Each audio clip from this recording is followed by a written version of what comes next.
ചിന്തയ്ക്ക് ആധാരമായി സങ്കീർത്തനങ്ങളുടെ പുസ്തകത്തിലേക്കാണ് നിങ്ങളുടെ ശ്രദ്ധ കൊണ്ടുവരുന്നത്. അതിന്റെ 16-ാമത്തെ അധ്യായം 11-ാമത്തെ വചനം നമുക്ക് വായിക്കാം. 16-11. ജീവന്റെ വഴി നീ എനിക്ക് കാണിച്ചു തരും. നിന്റെ സന്നിധിയിൽ സന്തോഷ പരിപൂർണതയും നിന്റെ വലതുഭാഗത്ത് എന്നും പ്രമോദവുമുണ്ട്. ദൈവ സന്നിധി എന്ന പ്രമേയത്തിൽ നിന്നാണ് ഞാൻ നിങ്ങളോട് സംസാരിക്കാൻ ആഗ്രഹിക്കുന്നത്.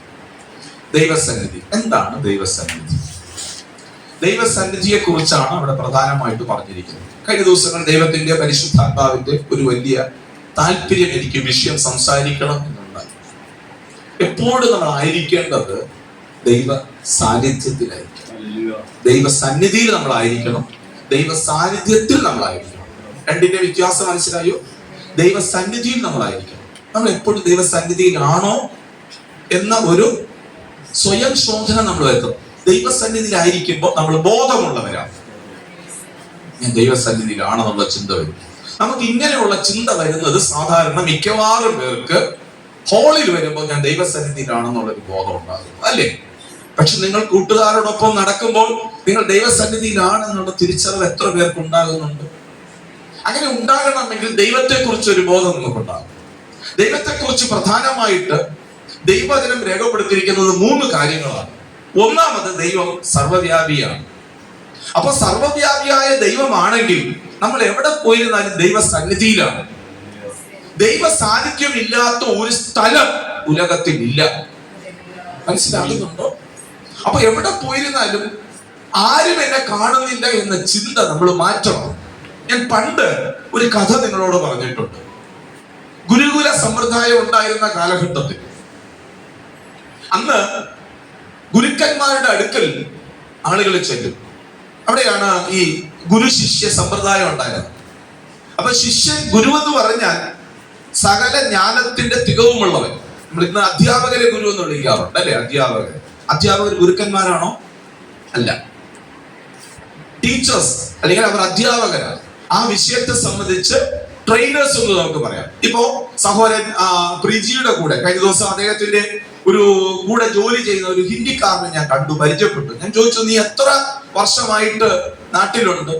അവൻ നാട്ടിൽ എത്ര വർഷമായിട്ടുണ്ടെന്ന് ചോദ്യത്തിന് അവന്റെ മറുപടി, 14 വർഷമായി ഞാൻ പ്രിജി അണ്ണന്റെ കൂടെയാണ്, അല്ലെങ്കിൽ സജു അണ്ണന്റെ കൂടെയാണ്. കണ്ടോ? 14 വർഷമായിട്ട് അവൻ കൂടെയാണ് എന്ന മറുപടിയാണ് എനിക്ക് അവൻ തന്നത്. അപ്പോ ഞാൻ പറയുന്ന ഭാഗം നിങ്ങൾ ശ്രദ്ധിക്കണം. ട്രെയിനിങ്, അപ്പൊ കൂടെ ഇരിക്കുന്ന മനുഷ്യൻ എന്ത് കിട്ടുന്നു? ട്രെയിനിങ് കിട്ടുന്നു. എന്നാൽ ഗുരുകുല സംവിധാനം അതല്ല. അവന് അക്ഷരാഭ്യാസം തുടങ്ങി ജീവിതത്തിൽ എങ്ങനെയായിരിക്കണം, കുടുംബജീവിതം എങ്ങനെയായിരിക്കും, എല്ലാ നിലകളും അയോധനകല. പണ്ടുള്ള ഗുരുകുല സമ്പ്രദായം എന്ന് പറഞ്ഞാൽ ഇതാണ്.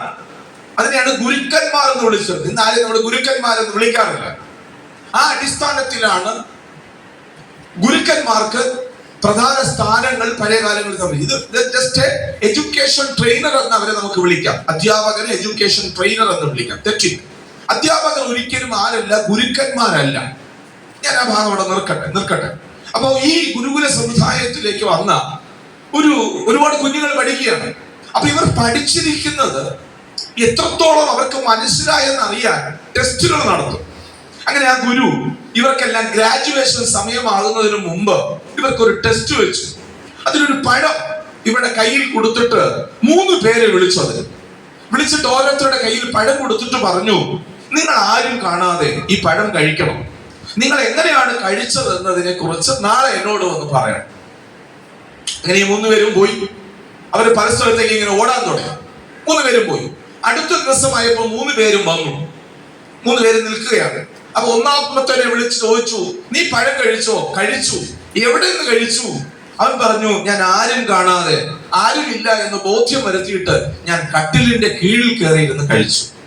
ഗുരു പറഞ്ഞു, മിടുക്കൻ, ആമേൻ, നീ മാറി നിൽക്ക്. അവനെ മാറ്റി നിർത്തി. രണ്ടാമത്തവൻ ചോദിച്ചു, നീ എവിടെ നിന്ന് കഴിച്ചു? അവൻ പറഞ്ഞു, ഞാനൊരു പാലത്തിന്റെ കീഴിൽ ഒരു കലുങ്കിന്റെ ഇടയിൽ ചെന്നിരുന്ന് ആരും കാണാതെ ഒളിച്ചിരുന്ന് ഞാൻ അവിടെ പഴം കഴിച്ചു. മിടുക്കൻ, നീ മാറി നിൽക്കാൻ പറഞ്ഞു. മൂന്നാമത്തവൻ വന്നപ്പോൾ അവന്റെ കയ്യിൽ ഈ പഴമുണ്ട്. ഗുരു ആശ്ചര്യപ്പെട്ടിട്ട് ചോദിച്ചു, നീ എന്താണ് ഈ പഴം കഴിക്കാത്തത്? അവൻ തിരിച്ച് അതിന് മറുപടി പറഞ്ഞത്, ഗുരുവേ, അങ്ങ് പഠിപ്പിക്കുമ്പോൾ ഞങ്ങളോട് പറഞ്ഞില്ലേ ദൈവം സർവ്വവ്യാപിയാണെന്ന്? ഞാൻ എവിടെ പോകുമ്പോഴും, ഞാൻ ഒളിച്ചിരുന്ന് കഴിക്കാൻ ശ്രമിക്കുമ്പോഴെല്ലാം ഞാൻ കാണുന്നു ദൈവം അവിടെയുണ്ട്. അപ്പൊ ദൈവ സാന്നിധ്യം ഇല്ലാത്ത ദൈവസന്നിധി വിട്ട് കർത്താവേ എനിക്ക് എവിടെയും പോകാൻ പറ്റത്തില്ല, അല്ലെങ്കിൽ പറഞ്ഞു ഗുരുവേ എനിക്ക് എവിടെയും പോകാൻ പറ്റത്തില്ല, പറഞ്ഞു മിടുക്കൻ, നീയാണ് പഠിച്ചവൻ. കേൾക്കുന്നവർ എത്ര പേരുണ്ടെന്ന് ഞാൻ ചോദിക്കുന്നില്ല, എത്ര പേർക്ക് തിരിച്ചറിവുണ്ട് എന്നുള്ളതാണ് ചോദ്യം. കാലത്തിന്റെ പഴക്കം നമുക്കുണ്ട്, വർഷങ്ങളായി ദൈവസഭയിൽ ആരാധിക്കുന്നു. ചിലരൊക്കെ ചോദിക്കുമ്പോൾ 28 വർഷമായി, 12 വർഷമായി, 30 വർഷമായി എന്നൊക്കെ പറയുന്നു. എന്നാൽ ജീവിതത്തിന്റെ യാത്രയിൽ നമുക്ക് എത്ര പേർക്ക് ബോധ്യമുണ്ട് ഞാൻ ദൈവസന്നിധിയിലാണ് ഇരിക്കുന്നത്? അമ്മയില്ലാത്ത സ്ഥലത്ത് നിങ്ങൾക്ക് പോകാം, അപ്പനില്ലാത്ത സ്ഥലത്ത് നിങ്ങൾക്ക് പോകാം, അധ്യാപകരില്ലാത്ത സ്ഥലത്ത് നിങ്ങൾക്ക് പോകാം. നിങ്ങളുടെ കൂടെ പാസ്റ്റർ ഉണ്ടാകുകയില്ല. ഞായറാഴ്ച സഭായോഗങ്ങളിൽ മാത്രം വരുന്ന ഒരു പാസ്റ്ററെ നിങ്ങൾ കാണുകയുള്ളൂ, അല്ലെങ്കിൽ ആ പാസ്റ്ററെ അപ്പോ കണ്ടാൽ മതി. പക്ഷേ നമ്മളെ കാണുന്ന ഒരു ദൈവമുണ്ട് എന്ന്, ദൈവസന്നിധിയിലാണ് ഞാൻ എന്നതാണ് ഒരു മനുഷ്യനെ സംബന്ധിച്ചുള്ള ഏറ്റവും വലിയ അവനുണ്ടായിരിക്കേണ്ട തിരിച്ചറിവ് അഥവാ ജ്ഞാനം. Praise God. ഈ ജ്ഞാനം ദൈവമക്കളെ നമ്മുടെ ഉള്ളിൽ ഉണ്ടായിരിക്കണം, ഈ ബോധ്യം നമ്മുടെ ഉള്ളിൽ ഉണ്ടായിരിക്കണം. ആ ദൈവസന്നിധിയിൽ ആ ബോധ്യം ഉണ്ടെങ്കിൽ എന്തെല്ലാം അവന് ലഭ്യമാകും എന്നതിനെ കുറിച്ചാണ് ബൈബിളിൽ പല ഭാഗത്ത് രേഖപ്പെടുത്തി. ഞാൻ അത്ഭുതപ്പെട്ടു പോയി, ഞാൻ ആശ്ചര്യപ്പെട്ടു പോയി. ആ ദൈവ സാന്നിധ്യം അനുഭവിക്കുന്നവർ, ഈ പ്രപഞ്ചത്തെ കുറിച്ച് പറഞ്ഞിരിക്കുന്നത് ഭൂമി അവന്റെ പാദപീഠം എന്നാണ്. യെശയ്യാ പ്രവാചകന്റെ പുസ്തകം 66-ാമത്തെ അധ്യായം അതിന്റെ 1-ാമത്തെ വചനം അവിടെ രേഖപ്പെടുത്തിയിരിക്കുന്നത് ഇങ്ങനെയാണ്. യെശയ്യാവിന്റെ പുസ്തകം 66-ാമത്തെ അധ്യായം അതിന്റെ 1-ാമത്തെ വാക്യം. യഹോവ ഇപ്രകാരം അരുളി ചെയ്യുന്നു, യഹോവ ഇപ്രകാരം അരുളി ചെയ്യുന്നു, സ്വർഗം എന്റെ സിംഹാസനവും. സ്വർഗം ഏതാണ്? എന്റെ സിംഹാസനം. നിങ്ങൾക്ക് സ്വർഗത്തിന്റെ പ്രത്യേകത പലതാണ്. സ്വർഗം എന്ന് പറയുന്നത് ഒരു സ്ഥലം കൊണ്ട് ഒതുങ്ങുന്നതല്ല. ദൈവത്തെ കുറിച്ച് യെശയ്യാ പ്രവാചകന്റെ പുസ്തകത്തിൽ തന്നെ 6-ാമത്തെ അധ്യായത്തിൽ തന്റെ സിംഹാസനത്തെ കുറിച്ച് പറഞ്ഞിരിക്കുമ്പോൾ അവിടെ രേഖപ്പെടുത്തിയിരിക്കുന്നത് ഇങ്ങനെയാണ്: ഉയർന്നും പൊങ്ങിയുമുള്ള സിംഹാസനം. അപ്പൊ സ്വർഗത്തിന്റെ വലിപ്പം ഗണ്യമാക്കാൻ കഴിയുന്നതല്ല. എങ്ങനെയാണ് ഇരിക്കുന്നത്? ഉയർന്നും പൊങ്ങി. അപ്പോ ഓരോ നിമിഷവും ഉയർന്നും മുങ്ങിക്കൊണ്ടിരിക്കുകയാണ്. നിങ്ങൾക്ക് ഒരു പൊരുൾ മനസ്സിലായോ? സാധാരണ നമ്മൾ പറയേണ്ടത് എങ്ങനെയാണ്? താണും ഉയർന്നും, അങ്ങനെയല്ലേ പറയേണ്ടത്? പക്ഷെ അവിടെ ഉയർന്നും പൊങ്ങി, താഴുന്നില്ല. വീണ്ടും ഉയർന്നും പൊങ്ങി, വീണ്ടും ഉയർന്നും പൊങ്ങി. അപ്പൊ സ്വർഗം എവിടെയാണ്? ഒരിക്കലും പറയാൻ കഴിയുകയില്ല. ഇന്നത്തെ യുക്തിവാദികളുടെ അഭിപ്രായങ്ങൾ പലതും ഞാൻ യൂട്യൂബിലൂടെ അവിടെയൊക്കെ കേൾക്കാറുണ്ട്. ദൈവമില്ല എന്ന് വിശേഷിപ്പിക്കുവാൻ മനുഷ്യൻ വെമ്പൽ കൊള്ളുകയാണ്. ശാസ്ത്രത്തിന്റെ അറിവുകൾ ഇന്ന് നമുക്ക് വളരെയധികം ലഭ്യമാണ്. ശാസ്ത്രലോകത്തിൽ വിശേഷിപ്പിച്ചിരിക്കുന്ന പ്രകാശ വേഗത നമുക്കറിയാം. ഒരു സെക്കൻഡിൽ 1,86,300 മൈൽ വേഗതയിലാണ് പ്രകാശ കിരണങ്ങൾ, അല്ലെങ്കിൽ സൂര്യന്റെ കിരണങ്ങളായാലും പ്രകാശ കിരണങ്ങളായാലും വന്നു വലിക്കുന്നത്. ഒരു സെക്കൻഡിലാണ് 1,86,300 മൈൽ വേഗതയിൽ അത് സഞ്ചരിക്കുന്നു. നിങ്ങളൊന്ന് ഓർത്തു നോക്കിയേ, ഈ പ്രകാശ വേഗതയിലുള്ള ശാസ്ത്രലോകത്തിന്റെ ഒരു പുസ്തകം വായിച്ചപ്പോൾ അതിനകത്ത് രേഖപ്പെടുത്തിയിരിക്കുന്നത് ഇങ്ങനെയാണ്: ഈ പ്രകാശ വേഗതയിലുള്ള ഒരു വാഹനം അല്ലെങ്കിൽ ഒരു ജെറ്റ് വിമാനം കണ്ടുപിടിച്ചാൽ, അതിനെ ക്രമീകരണം ചെയ്താൽ, ഈ കാണുന്ന നക്ഷത്രങ്ങൾ, ഞാൻ പറഞ്ഞ സൂര്യൻ, ചന്ദ്രൻ, ഇവകളെല്ലാം നക്ഷത്ര ഗോളങ്ങൾ ഉൾപ്പെടുന്നതാണ്. അതല്ല ഞാൻ പറഞ്ഞ സ്റ്റാർസ്. ആ നക്ഷത്രത്തിന് അടുക്കൽ എത്തണമെങ്കിൽ മനുഷ്യരാശിക്ക് 1,00,000 വർഷം എടുക്കേണ്ടി വരും. ഈ നക്ഷത്രത്തിന്റെ അടുക്കലേക്ക് എത്താൻ കഴിയാത്ത മനുഷ്യൻ സ്വർഗമില്ലെന്ന് പറയാൻ എങ്ങനെ സാധിക്കും? ദൈവമില്ല എന്നത് ഒരു വാദമാണ്, അതൊരു വിശ്വാസമാണ്. അത് വിശ്വാസമല്ലേ? അത് യുക്തി ചിന്തയാണ്. ഇത് വിശ്വാസമാണ്. ദൈവത്തിന് വളരെ വ്യക്തമായി രേഖപ്പെടുത്തിയിരിക്കുന്നുണ്ട്. കഴിഞ്ഞ ദിവസം ഒരാള് എന്നോട് ചോദിച്ച ചോദ്യത്തിന് ഞാൻ അത് മറുപടി കൊടുത്തു. അദ്ദേഹത്തിന് അതിന്റെ ആഴം അത്ര മനസ്സിലായില്ല. എന്നോട് തിരിച്ചു ചോദിച്ചു, എന്താണ് ഇത് മനസ്സിലാകുന്നില്ല? അതാണ് ബൈബിൾ രേഖപ്പെടുത്തിയിരിക്കുന്ന ഭാഗങ്ങൾ. എബ്രായർക്കെതിരെ ലേഖനത്തിലേക്ക് നമുക്ക് വരാം. അതിന്റെ 11-ാമത്തെ അധ്യായത്തിൽ എങ്ങനെയാണ് ഈ ഭൂമി സംബന്ധിക്കുന്ന വിഷയങ്ങൾ എന്നതിനെ വസ്തുതയെ സംബന്ധിച്ച് അവിടെ രേഖപ്പെടുത്തിയിരിക്കുന്നത് നമുക്ക് വ്യക്തമാണ്. എബ്രായർക്കെതിരെ ലേഖനം 11-ാമത്തെ അധ്യായം അതിന്റെ 3-ാമത്തെ വാക്യം. ഈ കാണുന്നത് ലോകത്തിന് ദൃശ്യമായതല്ല. കാണോ? ഞാൻ അവിടെ നിന്നു പോകാം. ഈ കാണുന്നത് ലോകത്തിന് ദൃശ്യമായതല്ല. ലോക കണ്ണുകൾക്ക് അത് ദൃശ്യമായതല്ല. പിന്നെ എങ്ങനെയാണ് അത് അറിയാൻ കഴിയുന്നത്? ലോകത്തിന്റെ ചിന്തകൾക്ക് അദൃശ്യമായതല്ല, ലോകത്തിന്റെ കണ്ണുകൾക്ക് ദൃശ്യമായതല്ല. കാരണം എന്ന് വരുമാറ് ലോകം ദൈവത്തിന്റെ വചനത്താൽ നിർമ്മിക്കപ്പെട്ടു എന്ന് ലോകം ദൈവത്തിന്റെ വചനത്താൽ നിർമ്മിക്കപ്പെട്ടു എന്ന് നാം വിശ്വാസത്താൽ അറിയുന്നു. നമ്മൾ എങ്ങനെയാണ് അറിയുന്നത്? വിശ്വാസത്താൽ, by faith. We know the thing by faith. ഞാൻ വിശ്വാസത്താലാണ് ഇത് അറിയുന്നത്, വിശ്വാസത്തിലൂടെയാണ് ഞാൻ ഇത് കാണുന്നത്. ഞാൻ വിശ്വസിക്കുന്നു. സ്തോത്രം. നമ്മളെ അതിന് ചിലര് വിളിക്കുന്ന പേരാണ് മൂഢൻ, തിരിച്ചറിവില്ലാത്തവൻ എന്ന് വിശേഷിപ്പിക്കാറുണ്ട്. അതിന് കാരണങ്ങൾ നിരവധിയാണ്. ഞാൻ പറഞ്ഞു, മഹാത്മാഗാന്ധിജി പറഞ്ഞ കാര്യം കഴിഞ്ഞ ദിവസങ്ങൾ ഞാൻ ഇവിടെ പ്രസ്താവിച്ചിട്ടുണ്ടായിരുന്നു.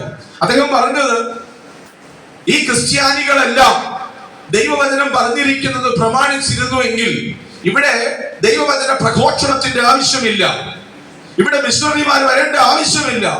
നമ്മളുടെ നടപ്പ് കണ്ടറിഞ്ഞ് ഇന്ത്യയിലുള്ള സകല ജനതയും ക്രിസ്ത്യാനിയായി തീരുമായിരുന്നു. ശരിയല്ലേ? ശരിയാണ്. ആരോ തെറ്റായി നടക്കുന്നവരെ കണ്ട് ഇന്ന് നമ്മളെ വിലയിരുത്തുന്നത് വയറ്റുപിഴപ്പിന് വേണ്ടി നടക്കുന്നവർ എന്ന വിശേഷണമാണ്. സാധാരണപ്പെട്ട നിരവധി കർത്താവിന്റെ വേല ചെയ്യുന്ന ശുശ്രൂഷകന്മാരെ ഞാൻ കണ്ടിട്ടുണ്ട്. ഞാൻ അവരോട് ചോദിച്ചിട്ടുണ്ട്. കാരണം വളരെ കട്ടതയിലും പട്ടിണിയിലും ഒക്കെ യാത്ര ചെയ്യുന്നവരുണ്ട്. കഴിഞ്ഞ ദിവസം നിങ്ങൾ കണ്ടോ എന്ന് എനിക്കറിയില്ല, നിങ്ങൾ എത്ര പേര് ശ്രദ്ധയിൽ ആ കാര്യം പെട്ടെന്ന് എനിക്കറിയില്ല. 3.5 വർഷമായി ഒരു മനുഷ്യൻ നടക്കുകയാണ്. എത്ര പേർക്ക് അറിയാം അദ്ദേഹത്തെ? 3.5 വർഷമായി അദ്ദേഹം നമ്മുടെ ഈ പൊഴിയൂരിൽ നിന്ന് നടക്കാൻ തുടങ്ങിയതാണ്. ലോകത്തിന് ആരോടും പറയാൻ അദ്ദേഹത്തിന് ഇഷ്ടമല്ല. അദ്ദേഹത്തിന് ഒരു യൂട്യൂബ് ചാനലില്ല, അദ്ദേഹത്തിന് FB പോലുള്ള സംവിധാനങ്ങൾ അദ്ദേഹം അപ്ലോഡ് ചെയ്യാറില്ല, യാതൊന്നും ചെയ്യാറില്ല. മനുഷ്യൻ നടക്കുകയാണ്. അദ്ദേഹത്തെ കുറിച്ച് ഇന്ന് രാത്രിയിൽ അദ്ദേഹത്തിന്റെ ഒരു ലൈവ് പ്രോഗ്രാം ഉണ്ട്, ഞാൻ നമ്മുടെ ഗ്രൂപ്പിൽ ഇടാം. നിങ്ങളൊന്ന് കേറണം, ഒന്ന് കാണണം. എന്നിട്ട് ചോദിക്കുന്നവരോട് പറയണം, എല്ലാവരും വയറ്റുപിഴപ്പിന് വേണ്ടി നടക്കുന്നവരല്ല. ഞങ്ങൾക്ക് ഇതിൽ ഉപജീവന മാർഗമൊക്കെ നടക്കുന്നുണ്ട്, ഞങ്ങൾക്ക് ഭക്ഷണം കിട്ടുന്നുണ്ട്. മനുഷ്യരല്ലേ, ഭക്ഷിക്കണ്ടേ? ഇന്നത്തെ സാമൂഹ്യ സേവനം ചെയ്യുന്ന എല്ലാവരും അവിടെ ജീവിതം മാറ്റിവെക്കുമ്പോൾ അവർ ഭക്ഷിക്കുന്നില്ലേ? ആ ഭക്ഷണം ഞങ്ങൾക്ക് ഇതിനകത്ത് ലഭിക്കുന്നുണ്ട്, ഇല്ലെന്ന് പറയുന്നില്ല. പക്ഷെ ഇതിനകത്ത് തന്ത്രങ്ങൾ ഉപയോഗിക്കാതെ രാജ്യത്തിന്റെ നന്മയ്ക്ക് വേണ്ടിയിട്ട് ഒരു രാഷ്ട്രീയ പ്രവർത്തകൻ എന്തിനു വേണ്ടിയിട്ടാണ്? രാഷ്ട്രത്തിന്റെ നന്മയ്ക്ക് വേണ്ടിയിട്ട്. ഒരു ആത്മീയന്റെ പ്രവർത്തനം അവന്റെ ആത്മീക വിഷയത്തിന് വേണ്ടിയിട്ട് അവൻ പ്രവർത്തിക്കുകയാണ്. അപ്പൊ ഇദ്ദേഹത്തെ ഞാൻ അന്വേഷിച്ചപ്പോൾ ഇദ്ദേഹം നടക്കുന്നത് ഈ 3.25 വർഷമായി നടക്കാൻ തുടങ്ങി. 3.5 വർഷമല്ല, 3.25 വർഷമായി. വേറെ ഒന്നിനുമല്ല. കർത്താവേ, ഇന്ത്യയിലുള്ള ജനത്തെ രക്ഷിക്കണമേ. നടക്കുകയാണ്. ഒരാളോട് ലിഫ്റ്റ് ചോദിക്കുന്നില്ല, നടക്കുകയാണ്. ഞാൻ ഒരുമാതിരിപ്പെട്ട പിള്ളേർ ടൈപ്പ്. എന്റെ ബൈക്കിൽ പോകുമ്പോൾ ലിഫ്റ്റ് ചോദിച്ചാൽ ഞാൻ കൊടുക്കില്ല. എന്തുകൊണ്ടാണെന്നറിയാമോ? അവർ നടക്കണം. ജീവിതത്തെ അവർ തരണം ചെയ്യാൻ പഠിക്കണം. ലഘുകരമായിട്ട് ജീവിതത്തെ കാണരുത്. ഏത് പ്രതിസന്ധികളെയും തരണം ചെയ്ത് കേറാനുള്ള അഭ്യാസം നമ്മുടെ കുഞ്ഞുങ്ങൾക്ക് ഉണ്ടാകണം. സ്കൂളിൽ 1 കിലോമീറ്റർ ആയിരിക്കാം നടക്കണം, 2 കിലോമീറ്റർ ആയിരിക്കാം നടക്കണം. അങ്ങനെ നടന്ന് നിങ്ങൾ വരുമ്പോൾ ഒരു കാര്യം ഉറപ്പാ. എന്റെ കുട്ടിക്കാലത്തെ അനുഭവങ്ങളൊക്കെ ഞാൻ ചിലപ്പോഴൊക്കെ ഓർത്തു പോകാറുണ്ട്. അന്ന് വളരെ കുഞ്ഞുനാളിലാണ് ഞാൻ ജോലിക്ക് ഇറങ്ങുന്നത്. 11 വയസ്സിൽ ജോലിക്ക് ഇറങ്ങി. ആ ടൈമിൽ അന്ന് ഹൈവേ ഒക്കെ വരുന്നതേ ഉള്ളൂ, ട്രാൻഡത്തെ ഹൈവേ ഒക്കെ വരുന്നതേ ഉള്ളൂ. ഞാൻ അന്ന് എയർപോർട്ടിലാണ് ജോലിക്ക് പോകുന്നത്. അവിടെ നിന്ന് തിരിച്ച് നടക്കണം. രാത്രിയാണ്, സ്ട്രീറ്റ് ലൈറ്റ് ഒന്നുമില്ല. പേടി, ഭയങ്കര ഭയമായിരിക്കും. സൈക്കിളേ ഉള്ളൂ. അന്ന് ബൈക്കുകൾ ആളുകൾക്ക് കുറവാണ്. ഞാൻ പക്ഷെ ആരോട് ലിഫ്റ്റ് ചോദിക്കാറില്ല. ഒരു സൈക്കിള് പോകുമ്പോൾ ഈ ഒറ്റയ്ക്ക് നടക്കാൻ പേടിച്ചിട്ട്, കാരണം വിജനമായിരിക്കും. രാത്രിയിൽ തിരിച്ചു പോകുന്നതാ. അന്നത്തെ ശമ്പളം എനിക്ക് ഇന്നും ഓർമ്മയുണ്ട്. 2 രൂപയാണ് അന്നത്തെ ശമ്പളം. ഈ 2 രൂപ വാങ്ങിച്ചു കഴിഞ്ഞാൽ അന്ന് ഒരു യൂണിറ്റ് ഗോതമ്പിന് 1 രൂപ 60 പൈസ എങ്ങാണ്ടാണ്. ഈ 1 രൂപ 60 പൈസ കൊണ്ട് ഗോതമ്പ് വാങ്ങിച്ചു വേണം വീട്ടിൽ ഭക്ഷണ ക്രമീകരണങ്ങൾ ചെയ്യാൻ. അപ്പോ ഈ പൈസയും കൊണ്ടായിരിക്കാം ഞാൻ നടക്കുന്നത്. ബസ്സിൽ വന്നാൽ, ബസ്സിൽ വന്നാൽ 25-40 പൈസ എനിക്ക് ഓർമ്മയില്ല, ശരിക്കും ഓർമ്മയില്ല. അതാണ് ബസ് കൂലി. പൈസ പോകും. അതുകൊണ്ട് 10-15 പൈസക്ക് കപ്പലണ്ടി വാങ്ങിച്ച് കഴിച്ചുകൊണ്ട് ഞാൻ നടക്കും. പക്ഷെ ഈ ഹൈവേയിൽ എത്തുമ്പോൾ വിജനമായ സ്ഥലം ആരും കാണുകയില്ല. ആ സ്ഥലത്ത് എത്തുമ്പോൾ ഭയമാ, ഉള്ളിൽ കണ്ണുനീര് വരും. സൈക്കിളിന്റെ ബാക്കിലൂടെ ഞാൻ ഓടും. അതെന്ത് എന്നെ എവിടെ കൊണ്ട് എത്തിച്ചെന്നറിയാമോ? ഏത് പ്രതിസന്ധികളിൽ നിൽക്കാൻ എന്റെ മനസ്സിന് പ്രാപ്തി നൽകി. ഇരുട്ടിനെ ഭയക്കാതെ നിൽക്കാൻ എനിക്ക് പ്രാപ്തി നൽകി. ഇരുട്ടുകളെ ഇന്ന് കാണുമ്പോൾ ഭയം കൂടാതെ നിൽക്കുവാൻ എനിക്ക് പ്രാപ്തി നൽകി. ഈ മനുഷ്യൻ ഒരാളോട് കൂടി ലിഫ്റ്റ് ചോദിക്കാതെ നടക്കുകയാണ്. എന്തിനു വേണ്ടിയിട്ട്? ഉറങ്ങിക്കിടക്കുന്ന നിങ്ങളുടെ സൗഖ്യത്തിന് വേണ്ടിയിട്ട്, ഈ രാജ്യത്തിലെ ഭരണാധികാരികൾക്ക് വേണ്ടിയിട്ട്, ഈ രാജ്യത്തിൽ നല്ല ഭരണമുണ്ടാകാൻ, സമാധാനം ഉണ്ടാകാൻ, ഈ രാജ്യത്തിലുള്ള ജനങ്ങൾ സന്തോഷകരമായിരിക്കുവാൻ. എന്ത് തിന്മയാണ് സുവിശേഷകർ ഈ രാജ്യത്തിന് ചെയ്യുന്നത്? കള്ളു കുടിക്കരുതെന്ന് പറയുന്ന ഒരു തിന്മയാണോ? വീട്ടിൽ തല്ലുണ്ടാക്കരുതെന്ന് പറയുന്ന ഒരു തിന്മയാണോ? നിങ്ങൾ കുടുംബമായി നന്നായിട്ട് ജീവിക്കണമെന്ന് പറയുന്ന തിന്മയാണോ? മതം മാറണ്ട, ഒരിക്കലും മതം മാറാൻ പറയുന്നില്ല. ഞാൻ ഭാഗം നിർത്തട്ടെ, ഞാൻ തിരിച്ചു വരുന്നു. നമ്മൾ വായിച്ച വാക്യത്തിൽ എനിക്ക് നീതി പുലർത്തണം എന്നുള്ളത് കൊണ്ട് സമയത്തിന്റെ ആ ഒരു നിലവാരത്തെ ഞാൻ ആ നിലകൾ പ്രയോജനപ്പെടുത്താൻ ആഗ്രഹിക്കുകയാണ്. 11ാമത്തെ വാക്യത്തിൽ നമ്മൾ വായിച്ചത് ദൈവ സാന്നിധ്യം. അപ്പോൾ നമ്മൾ എപ്പോഴും തിരിച്ചറിയണം, ഞാൻ ദൈവ സാന്നിധ്യത്തിലാണ്. അങ്ങനെ വന്നാൽ നമ്മുടെ കുഞ്ഞുങ്ങൾ പരിധി വിട്ടു പോകത്തില്ല. അവരെ നിങ്ങൾക്ക് വിശ്വസിച്ച് എവിടെയും വിടാം, കോളേജിൽ വിടാം, അവർ വിശ്വസിച്ച് എവിടെയും പോവും. കാരണം അവർക്കൊരു തിരിച്ചറിവുണ്ട്, ഞാൻ ദൈവസന്നിധിയിലാണ്. യെശയ്യാവിന്റെ പുസ്തകം ആ ഭാഗമാണ് ഞാൻ എടുത്ത് വായിപ്പിക്കാൻ വേണ്ടിയിട്ട് തുടങ്ങിയത്. 66ാമത്തെ അധ്യായം അതിന്റെ 1ാമത്തെ വാക്യം വായിച്ചത് ഇങ്ങനെയാണ്: സ്വർഗം എന്റെ, സ്വർഗത്തിന്റെ ലെവലിൽ ഞാൻ ഇങ്ങനെ തട്ടു പറഞ്ഞു വരികയാണ്. അതിന് അതിരൊന്നുമില്ല. സ്വർഗം എന്ന് പറയുന്ന ആരോ പറഞ്ഞു, സ്വർഗം കാണിച്ച് വ്യാമോഹിപ്പിക്കുകയാണ്. ഇങ്ങനെയെല്ലാം ജീവിച്ചാൽ സ്വർഗത്തിൽ പോകാം. അങ്ങനെ അല്ല ബൈബിൾ പഠിപ്പിക്കുന്നത്. സ്വന്തം വീടിനെ കുറിച്ചുള്ള ബോധമാണ് ബൈബിൾ തരുന്നത്. നമ്മൾ ഈ നാട്ടിലുള്ളവരല്ല, അവിടെയുള്ളവരാണ്. അവിടേക്ക് പോകാനുള്ള ക്രമീകരണമാണ് ബൈബിൾ നൽകുന്നത്. അല്ലാതെ ഒരു പുതിയ സ്ഥലത്തേക്ക് പോകാനുള്ള ക്രമീകരണമല്ല. എന്റെ നാട്ടിലേക്ക് ഞാൻ തിരിച്ചു പോകാനുള്ള ബോധ്യമാണ് ബൈബിൾ എനിക്ക് തരുന്നത്. കണ്ടോ? അതിന് സ്വർഗം എന്റെ സിംഹാസനം, ഭൂമി എന്റെ പാദപീഠം എന്ന് പറഞ്ഞാൽ അതിന്റെ അർത്ഥം നമുക്ക് ഞാൻ ഇവിടെ പറഞ്ഞിട്ടുണ്ട്.